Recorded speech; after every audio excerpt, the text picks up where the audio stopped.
Halo semuanya, selamat datang di kelompok 3 dari podcast Dari Diri untuk Negeri. Hari ini kita akan ngobrol santai tentang wawasan pendidikan kebangsaan bagi mahasiswa dan bagaimana semua itu bisa dimulai dari diri kita sendiri. Bersama saya Wildan dan 4 narasumber saya ada Eva, Okta, Ifada, dan Nazlan. Halo semuanya. Nah, kami berlima bakal sharing pengalaman positif yang paling relate sama kehidupan di kampus. Kita mulai dari Eva. Soal etika keilmuan, gimana pengalaman kamu nih menjaga integritas sebagai mahasiswa baru supaya kita nggak jadi generasi yang matanya lemah atau hipokrit? Pengalaman saya supaya menjadi mahasiswa yang tidak memiliki watak yang lemah dan hipokrit itu adalah saya contohnya, yaitu saat saya sedang mengerjakan tugas, saya akan berusaha untuk bersikap jujur dan tidak bersikap curang. Karena jika kita bersikap curang seperti menyontek, plagiat atau hal-hal curang lainnya, itu adalah awal dari dekadensi moral. Jadi saya berusaha untuk bertanggung jawab kepada diri saya sendiri, dan saya juga berusaha untuk selalu bersaing dengan sehat di lingkungan kampus, karena saya harus bisa bertanggung jawab dengan ilmu yang saya pelajari. Good point. Integritas itu memang kunci. Sekarang kita ke Okta.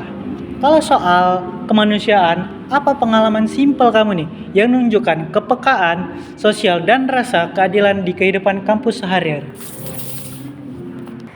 Nah, pengalaman saya yang paling terasa itu waktu memiliki teman yang memiliki latar belakangnya yang berbeda-beda. Saya berusaha untuk tidak bersikap diskriminatif di lingkungan sekitar kampus. Misalnya, saat pemilihan teman kelompok diskusi. Contohnya, si A itu memiliki suku atau marga yang sama dengan saya, dan si B itu memiliki perbedaan agama dan ras dengan saya. Jadi saya hanya memilih si A karena dia itu memiliki persamaan suku atau marga dengan saya. Kita tidak boleh mempunyai sifat seperti itu ya teman-teman.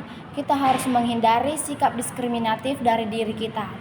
Itu adalah bentuk tanggung jawab yang sangat basic untuk menghindari kesenjangan sosial yang terjadi di lingkungan sekitar.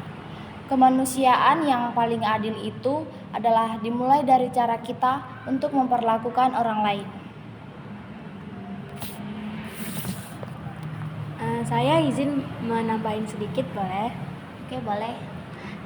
Jadi menurut saya ketika kita memiliki kesalahan, kita itu harus bisa bertanggung jawab atas kesalahan kita sendiri, bukan malah melimpahkannya atau memberikannya kepada orang lain, karena itu tadi merupakan bagian dari etika personal. Penegasan yang pas, Eva. Sekarang kita ke Nazlan. Nazlan, gimana kamu menjaga persatuan dan kerakyatan di tengah perbedaan kelompok di kampus? Di organisasi atau forum diskusi, pasti ada perbedaan pendapat yang bisa bikin suasana panas. Saya selalu berusaha buat mencari jalan tengah lewat musyawarah. Untuk mufakat, saya belajar buat menolak sifat feodal, yaitu merasa paling benar dan gak mau dikritik. Dengan menghargai perbedaan, kita otomatis menolak polarisasi dan fragmentasi sosial berbasis sara. Jadi, persatuan Indonesia itu kita jaga dari hal-hal kecil di ruang diskusi.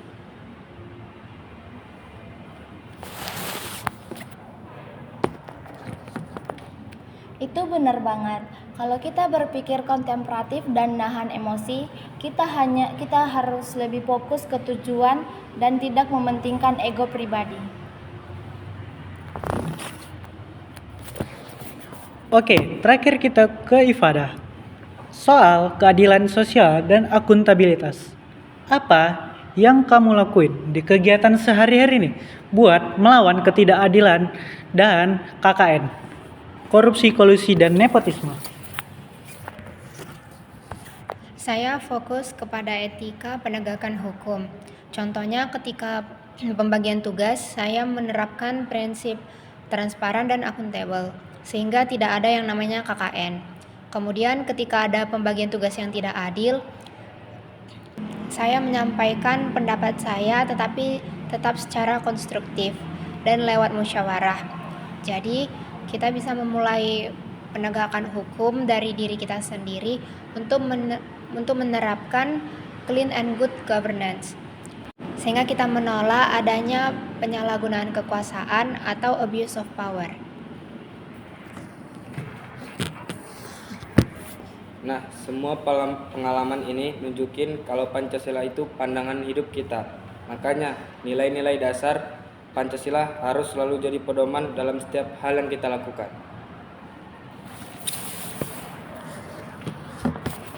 Luar biasa banget nih 4 narasumber kita. Terima kasih buat Eva, Okta, Ifada, dan Nazlan.